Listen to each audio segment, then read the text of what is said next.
Nature has given us the pillars on which we have built our history. So what if our materials could be used over and over again?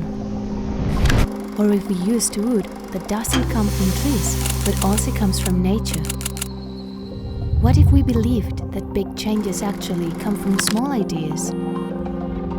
What if our essence lies in the way we imagine them? This is our world, but here is our history.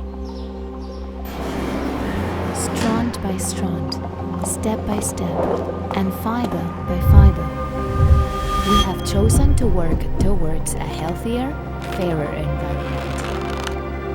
Not only for one reason, just because at some point you have to decide what is important for you. And that's how we do this, and all of this. Just because it's in our nature. We love nature as we love what it gives us.